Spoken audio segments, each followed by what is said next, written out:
OK， 今天是2月6号，虽然疫情还没有过去，我已经跟老公决定明天开车回杭州去了。因为我们有很多的工作要做，也不知道杭州那边是什么情况嘛。虽然说是可以在像每日优先啊、叮咚买菜这种 app 上面叫菜的，但是据说需要排很长的队。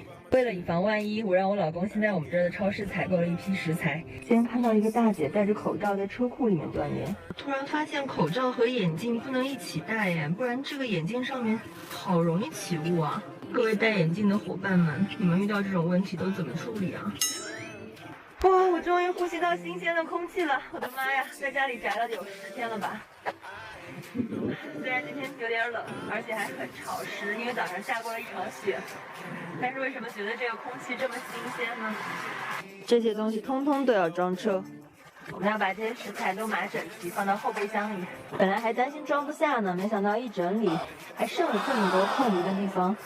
今天12月7号的上午10点钟，我们已经在出发回杭州的路上了。刚吃早饭的时候查了一下高速公路的封，发现有很多的那个，但是我们打了那个杭州政府还有山东老家这边的政府的电话问了一下，应该高速的出入口还是都可以通行的，也不知道今天的路况会怎么样。我戴着口罩，有点无法呼吸了。这样吧，希望我们这次回程可以顺利吧。现在是所有高速的 ETC 都不能用了吗？必须走人工通道。好的吧，这个道上写了一个节假日免费专用通道，结果我们刚才走的那个 ETC 被卡住了，然后又换到右边的这个人工通道，人家跟我们说要走旁边的这个。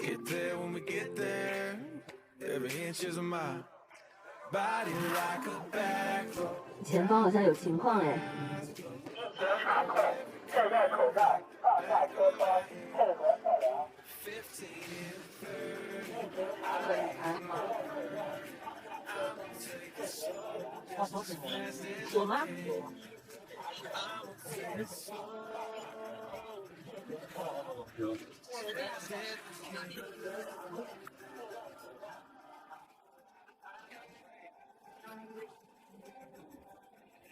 进个服务区也要测体温。3个，你可以测，没有啥人。很多人不愿意测是吧？没有啊，一路都是测过来的。为什么不要？我们现在来到了安徽的一个小的服务区，准备稍微休息整顿一下。这儿的消毒工作做得还挺好的，那个卫生间门口有好多工作人员在消毒，一走近就闻到了浓浓的消毒水味。现在是下午的3点钟，我们遇到了这趟旅途中的第一次堵车的地点，那个牌子上面写着江苏界，这里果然是江苏和安徽的交界处。我发现越往南走就会越堵车越来越多。外面有点下雨了，我们在省界这儿正以龟速前行着。导航上面显示前方有4.7公里的红色拥堵路段，然后预计要40多分钟才能通过。然而我们看到了一个朋友说，他昨天从这儿经过去回上海的时候，就是在这个地方堵了5个小时才通过。现在是4点10分，我们过了大约有1个小时的时间，就已经来到了检测体温的地方，还算顺利哦。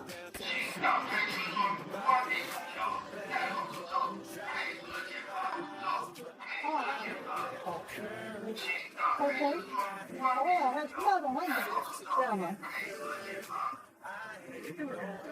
等一下，过来去买一下。你想什么？你昨天热。我也不知道为什么让我头一定要往外伸着。是因为屋里面空调太热了吗？上来，啊，能上来就在这儿，给你一个人下来。我下来。下来上，把衣服穿上来看啊。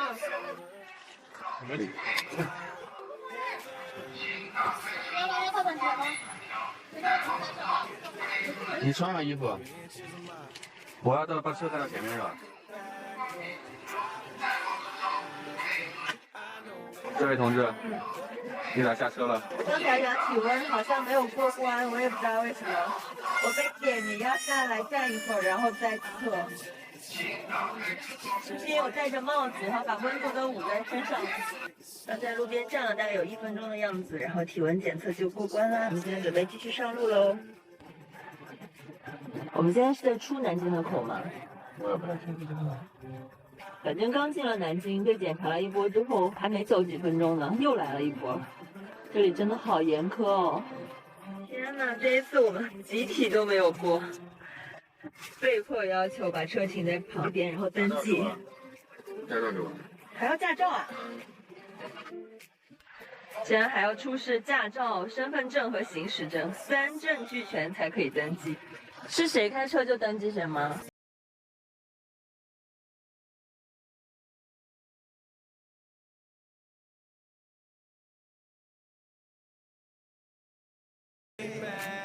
我们现在终于来到杭州的下高速口了，赶紧先把车窗摇下来降降温。刚才没看你直接说吧。带着东西出我也没带身份证哎。哦，好。去哪里？就是杭州。天呐，刚才那个检查的工作人员找我们要的那个身份证之后，竟然跟我们说，只有杭州户口才可以通行，如果是非杭州户口或者是非杭州车牌的，必须要掉头回去。我的妈呀！可是我们来的时候明明打过市府热线，然后有问过他这个问题的，他说的是只要小区同意我们进去，我们就可以的，在高速口这里应该是没有问题的。天呐！哇，还好后来帮我们处理这个事件的这个小哥哥比较好说话，跟他沟通了半天，他终于同意我们走了。如果要真的被强行劝返的话，不可设想这后果。路上一辆车都没有哎，真的从来没有见过杭州这么空。我们现在驶入了基本上每天都会经过的这条车水马龙的街道，现在竟然一辆车都没有。历经了9个小时，我们终于到达目的地了。这一路开过来，其实只有在南京那一块的省界交界处堵了有1个多小时，剩下的路途都还蛮顺利的。进杭州的时候也没有想象中那么艰难。进到杭州市区之后，我真的发现路上的行人和车辆都非常的少。其实在家宅着的时候，我就在微信上看到很多人分享杭州的这个管控是非常严格的。果然百闻不如一见，真的是 real 牛逼。好啦，今天这个视频就到这里喽，拜拜。